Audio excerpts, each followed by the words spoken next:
बिस्मिल्लाहिर्रहमानिर्रहीम। आसान फ़ारसी grammar course के नए सबक के साथ हाज़िर हूँ। आज हमारा इस कोर्स का चौथा सबक होगा। पहले सबक में हमने इस्तिलाहात के बयान में पढ़ा, उसके बाद मस्दर का बयान था, और तीसरा सबक जो था हमारा वो माजी और माजी मुतलक मारूफ़ के बयान में था। आज का हमारा दरस है माजी मुतलक मजहूल के बयान में। शुरू में आपने पढ़ा था कि जिस फ़ेल के साथ उसका फ़ाइल ज़िक्र किया गया हो, फ़ेल की निस्बत उस फ़ाइल की तरफ हो, वो फ़ेल मारूफ़ होता है, और जिसमें फ़ाइल मालूम ना हो, फ़ेल की निस्बत उसके फ़ाइल की तरफ ना हो बल्कि उसके मफ़ूल की तरफ हो, तो वो फ़ेल मजहूल होता है। तो आज का हमारा दर्स फ़ेल मजहूल के बारे में है। सबसे पहले माजी मुतलक मजहूल की तारीफ़ कर लेते हैं, जिससे गुज़रे हुए ज़माना में किसी काम का होना समझा जाए और वक्त मालूम ना हो कि थोड़ा गुज़रा है या ज़्यादा, और करने वाला यानी फ़ाइल भी मालूम ना हो, तो इसे माजी मुतलक मजहूल कहते हैं। इसके फिर बनाने का तरीका क्या है फ़ारसी के अंदर और उर्दू के अंदर। तो माजी मुतलक मजहूल के फ़ारसी के अंदर बनाने का तरीका ये होता है कि इसे माजी मुतलक मारूफ़ से बनाते हैं। कोई भी मजहूल होगा, आगे भी जितने अफ़ाल आएंगे उनके मजहूल को उनके मारूफ़ से बनाएंगे। तो अब क्योंकि हमने माजी मुतलक मजहूल को बनाना है, तो इसका माजी मुतलक मारूफ़ जो है उससे माजी मुतलक मजहूल बनेगा। तो बनाने का तरीका ये होगा कि माजी मुतलक मारूफ़ के आखिर में हा शुद्ध बढ़ाकर माजी मुतलक मजहूल बनाते हैं। जैसे हमारे पास माजी मुतलक मारूफ़ थी, परवुर्दन से हमने बनाई नून और उससे पहले ज़बर को गिराकर परवुर्द।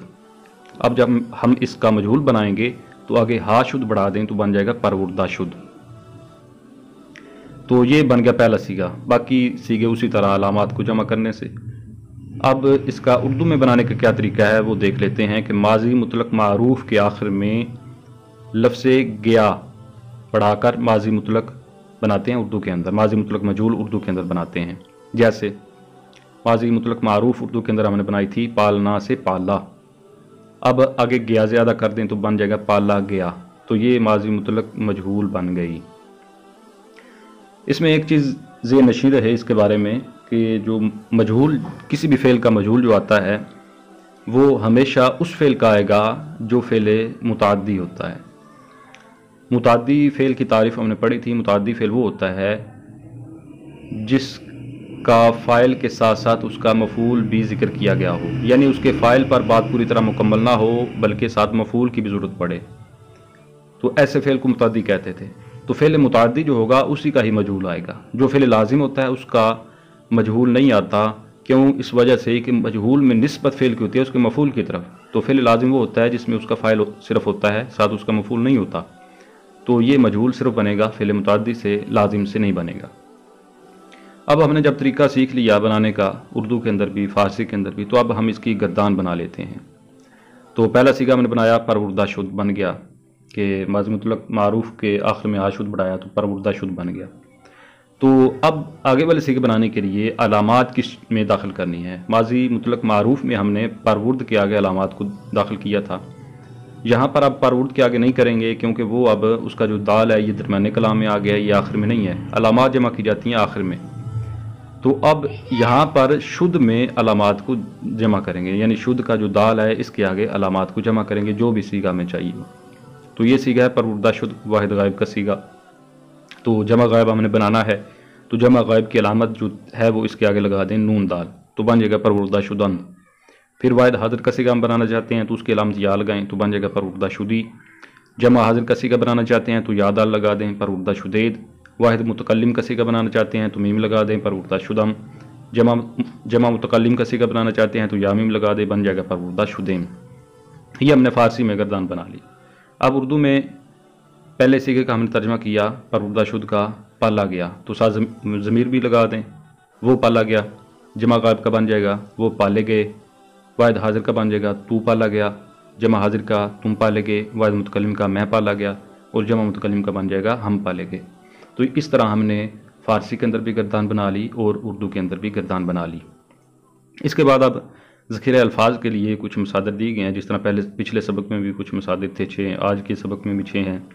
तो उनमें सबसे पहले आरास्तन, اس کا معنی ہوتا ہے سنوارنا، پھر ہے بخشیدن، اس کا معنی بخشنا، پسندیدن پسند کرنا، نواختن نوازنا، اور ستودن تعریف کرنا۔ اب ایک اور مثال لے لیتے ہیں، ستودن سے ہم بنا لیتے ہیں کہ ستودن سے اگر ہم بنانا چاہیں ماضی مطلق مجہول تو سب سے پہلے ہمیں ستودن سے ماضی مطلق معروف بنانا پڑے گی۔ تو ماضی مطلق معروف بنائیں تو ستودن کے آخر میں جو نون ہے اس کو گرائیں گے اور اس کے پہلے جو زبر ہے اس کو بھی گرا دیں گے، تو ماضی مطلق معروف بنے گی ستود۔ تو اب ماضی مطلق جب معروف بن گئی تو ماضی مطلق مجہول معروف سے بنتی ہے، تو آگے ہا شد بڑھا دیں تو بن جائے گا ستودہ شد۔ تو ستودہ شد، پھر اس کے آگے علامات جمع کرتے جائیں، ستودہ شد، ستودہ شدن، ستودہ شدی، ستودہ شدید، ستودہ شدم، ستودہ شدیم، اس طرح بن گیا۔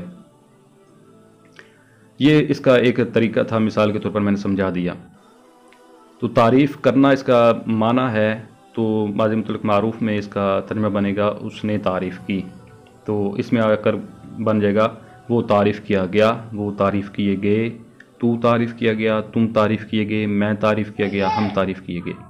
اس کے بعد اب اس کے مشقی سوالات ہیں، مشق حل کرنے سے یہ سبق یاد ہو جائے گا کہ اس میں جو پہلا سوال ہے وہ یہ ہے کہ کچھ نیچے فارسی الفاظ دیے گئے ہیں، ان کا اردو میں ہم نے ترجمہ کرنا ہے۔ تو سب سے پہلا جو صیغہ ہمارے سامنے ہے وہ ہے آراستہ شدی۔ تو سب سے پہلے جو چیز دیکھنی ہوتی ہے وہ یہ دیکھنا ہوتا ہے کسی بھی صیغہ کا ترجمہ کرتے وقت کہ اس میں مصدر کون سا استعمال ہو رہا ہے۔ تو آراستہ شدی میں آراست جو یہاں تک دیکھنے سے میں پتہ چل گیا کہ اس کے آخر سے نون گرا ہوا ہے، تو یہ آراستن تھا، تو آراستن سے آراست بنا ہے، تو پھر یعنی کہ وہ آگے ہا شد بڑھایا گیا۔ تو آراستہ شدی سے ہمیں اتنا معلوم ہو گیا دیکھنے سے کہ یہ آراستن مصدر سے ہے۔ آراستن مصدر کا ہم ترجمہ کر لیں گے، اس کا ترجمہ کرنا ہوتا ہے آراستن سنوارنا۔ تو جب ہمیں یہ معلوم ہوگا اس کے بعد دیکھیں گے کہ اس میں فعل کون سا ہے، تو ہا شد اس کے آخر میں دیکھنے سے ہمیں پتہ چل جائے گا کہ یہ مجہول ہی ہے۔ پھر ہا شد کس کے آخر میں، کس مجہول کے آخر میں ہوتا ہے؟ ماضی مطلق مجہول کے آخر میں ہوتا ہے ہا شد۔ تو اب ہمیں دو باتیں معلوم ہو گئی، ایک تو اس میں آراستن مصدر ہے، پھر یہ ماضی مطلق مجہول کا صیغہ ہے۔ ماضی مطلق مجہول کے پھر آگے 6 صیغے ہوتے ہیں، اب 6 میں سے ہم نے اس صیغہ کی پہچان کرنی ہے۔ تو علامت دیکھیں گے صیغہ کی، اس کے آخر میں یا ہے، یا کو دیکھتے ہی ہمیں پتہ چل گیا کہ یہ صیغہ واحد حاضر کا ہے۔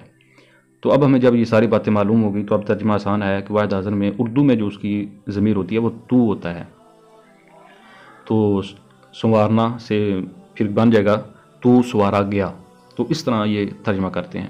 پھر اس کے بعد اگلا سوال ہے کہ فارسی بناؤ، کہ اردو سے فارسی کس طرح بنائی جاتی ہے۔ پہلا جو اس میں سوال ہے وہ میں حل کرتا ہوں، باقی آپ نے خود ہی حل کرنے ہیں۔ میں نے دیا، تو سب سے پہلے اس میں دیکھنا ہے کہ دیا ہے تو اس کا اردو کے اندر مصدر کیا بنے گا۔ تو دیا سے دینا ہوگا، تو اس سے دیا آگے پھر بنتا ہے دینا، تو دینا کا آپ نے فارسی کے اندر ترجمہ کر لینا ہے۔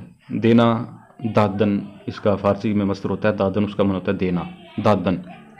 اب یہ معلوم ہو گیا، اس کے بعد آپ نے دیکھنا ہے کہ یہ فعل کون سا ہے۔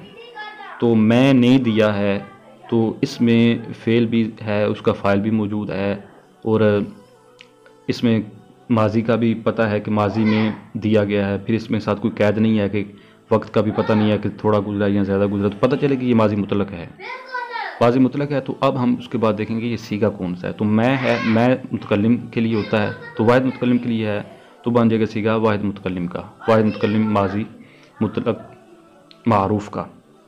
تو دادن سے اس کا بنا لیں، دادن سے ماضی مطلق معروف بنے گی داد، نون اور سے پہلے زبر کو گرائیں داد بن جائے گا۔